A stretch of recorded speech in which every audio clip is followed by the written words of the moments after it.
Today, Saturday, May 17th, time for my weekly wrap up on my adventures in trying to start a business in the US, clean up what I have here in Canada, and look to spend some time in Spain. We leave September the 2nd. We're hoping to be gone until December, but it looks like even longer than that. We've allowed a young family from our church to come use our home while we're away. And so, even though we're not really sure where we're going to be yet, we're definitely excited to see what comes together.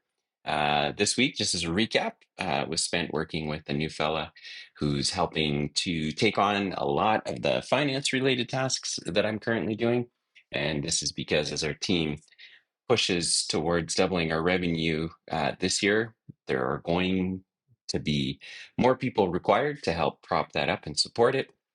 And so I've moved our overseas bookkeeping work to our city here locally with someone, a fellow from Mexico who came to Calgary 2 years ago and is in search of a better life for his family. And he's overqualified for what we need. But in the course of helping us get to where we need to be, we're going to help him build out a bookkeeping business that he can use to support his family. And I'm pretty excited about that. Um, I was on a bit of an unhinged rant yesterday as I listened to the Canadian government talk this week about a 1% tax break for the middle class as a distraction for the big headline issue, which is they're just going to keep the budget that was approved under the previous government and not even look at anything new for the remainder of this year, which is a bummer.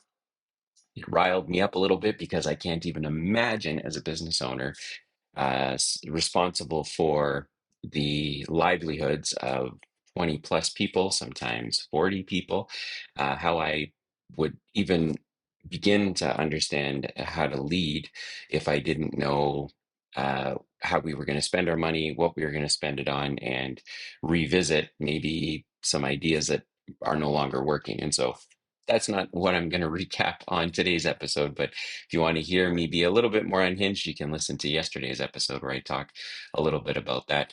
The one thing I did want to bring up this morning, though, was our family spent some time with one of our friends' family last night. Another business owner, the fella's my pal is a husband.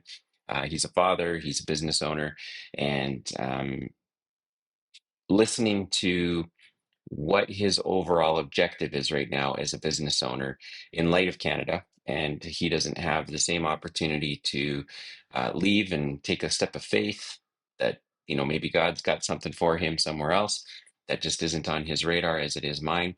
And his end run right now is to try and generate enough wealth over his career or over his time that his family, his children have the opportunity to um, live a good life in Canada because he doesn't believe that his children will be able to afford homes independently on their own. He doesn't believe that they're going to be able to afford the cost of living on their own. And so his perspective that he sees the world through is right now, I have to build something of value so that I can allow my kids to live a great life when they start building a life for themselves. And then this morning, Lisa and I over coffee got talking about just how that worldview or the lens that you see the world through can affect how you get up and do everything every day. And for us, it has gone without saying, but I thought this morning it was worth saying that the lens through which I see the world through is one of value creation, value destruction.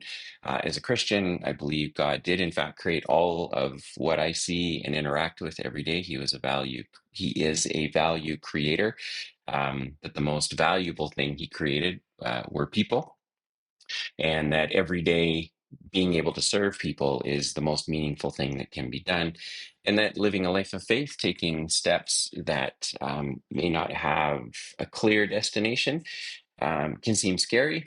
In fact, some people think it's foolish, but I think that we're called to go and push out the walls of the kingdom of God, as it were, which is, if everyone was serving each other, can you just imagine what kind of world that would be? And I think in the life of Jesus Christ, we get to see what that looks like. And so when I get up every day, certainly I'm concerned about my children's future, not with respect to whether or not they're going to live a good life or a life that is financially free, but a life where they have freedom and liberty.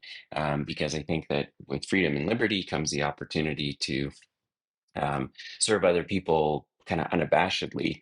And when we think of going to the US, first of all, that's just an adventure. And I think that I personally want to be challenged to do that. I want to try and see if the American dream is everything that I hear it is. I think that going to serve people in the US is a great opportunity. But then in Spain, it's no different. We are involved with a local church there that is has a school, a preschool, a Montessori preschool, and we've been supporting them for the last year, and we'd like to do more of that. And so we're going over there not just to sit around and enjoy.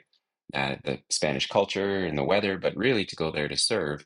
I still have to work. I'm not in a position where I don't have to work. Um, but over there, we have an opportunity to be a part of something that could be generational. We can't even begin to imagine the impact that helping a Montessori preschool in a country like Spain, the kind of impact that that could have that we would never be able to see the end of. And I kind of take that view with our business even here in Canada. I don't think that I'll ever be able to see the end of what providing a stable work environment means to the people that work for us who otherwise wouldn't have maybe the same kind of opportunities that they get with us. And I just think that's really meaningful. So as I was sitting with Lisa this morning, we were just talking about how it goes without saying that we're Christians and that we see our world through the lens, through a biblical lens, that God did all of this and he's continuing to do things with or without our participation, but that we get to come alongside of what he's already doing and we get to see it, or not. We can be ignoring it as well.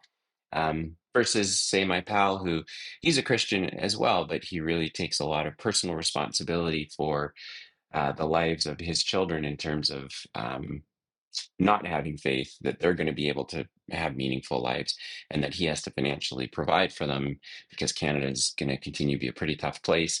And so he gets up every day and that informs his fears, his stresses, his anxieties, and then also the things that he gets excited about as well. And for Lisa and I, we certainly have been there, done that. And in our life right now, the stage that we're at, we actually see being able to be useful somewhere is kind of the priority right now. And that requires taking steps of faith. Again, we don't know what's going to happen later this year into next year.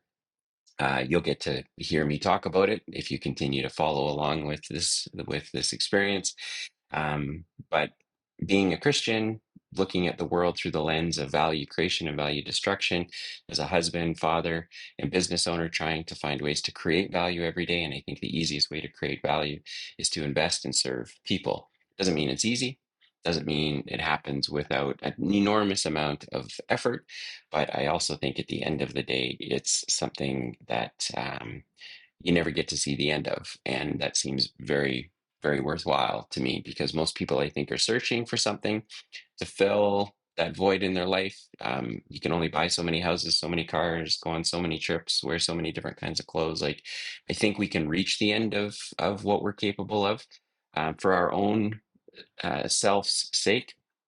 But I think that serving people is a bottomless opportunity. And I think that's the only thing that can fill kind of that bottomless need in our own lives for something that we just can't find on our own for our own purposes, that we do have to look outward. And so that's what I'm thinking about today. I know being an entrepreneur, being a business owner isn't easy. I think being a father and a husband, if you're privileged enough to be those things, it can get pretty challenging depending on what stage of life you're in. And if you don't have a purpose, if you don't have a northern star, if you don't have a bedrock belief that you stand on, then I think you blow in the wind and life, I think, just can be really, really tough.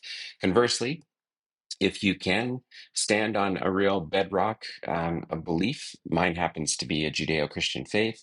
I think that life becomes very colorful, very meaningful. I don't think life's meant to be easy. I don't think the goal is pure happiness. I think the journey is the point, not the destination. And in doing that, I think that doing hard things leads to some great experiences. And at the end of those hard things, you never really get to see what the final payoff is. Because if you're doing the right hard things, that probably looks like serving other people and helping them. And that we're all of us are capable of doing that in some regard. So anyway, that's all I'm thinking about today.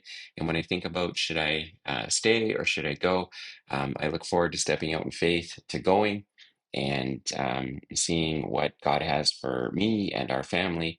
And you'll get to be a part of that as well as I share this. So today, is it a stay or a go day? I think it's a go day. I think it's a permanent go day. So I might not continue to end every episode with that question. So I look forward to seeing what next week brings, and I will keep you posted.